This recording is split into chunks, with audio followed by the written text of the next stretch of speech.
All right. Thank you for following me here on Whitley Farms.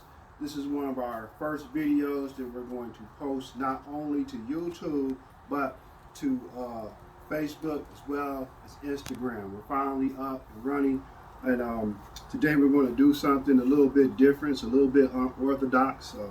I have some seeds that I didn't know what they were, so I just put them in here in my little greenhouse, and I saw that two of them popped up.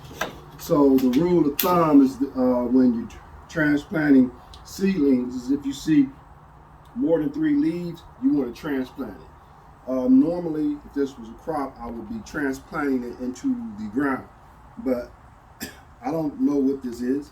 So what we're going to do is I'm going to actually plant this in this little 4-inch nursery pot. Cameraman, come on over here because I want you to get a good look at this. Put the camera right here on this. All right.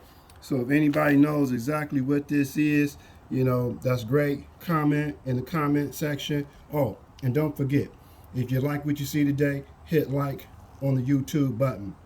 Make a comment. Let us know what this is. But continue to follow us because we're going to see what happens when we transplant a seed that grew, and we don't know what it is. So I don't even know what the soil content should be. All right, cameraman, raise the camera up so you can look at me and back on the camera.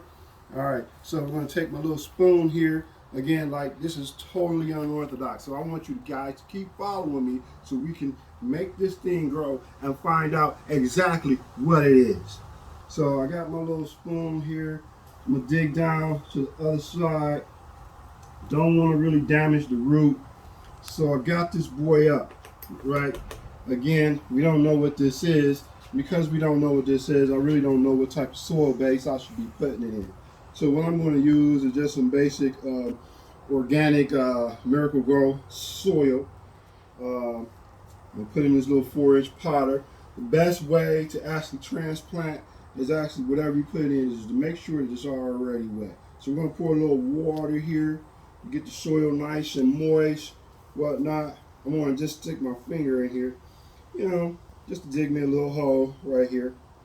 Next thing you do is I'm not going to pull too much dirt away from because I don't want to damage the root too much.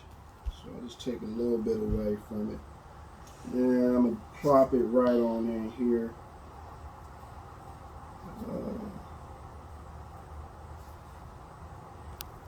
Just like this right here. So we got her in here. Now we're going to wait and see if the root fills up this whole pot. And we're going to come back and we're going to check on this plant. Again, the rule is if you see 3 or more flowers on, 3 or more leaves on here, that's when you normally would transplant because it's the hardening process has begun. The next rule of thumb is that you always want to transplant a flower when it's cool outside. That way that the plant doesn't experience shock. So look, keep following me. Hit the like button to find out what this plant is. If you know what it is, make a comment. Hit the like button. This is Whitley Farms, and we're out.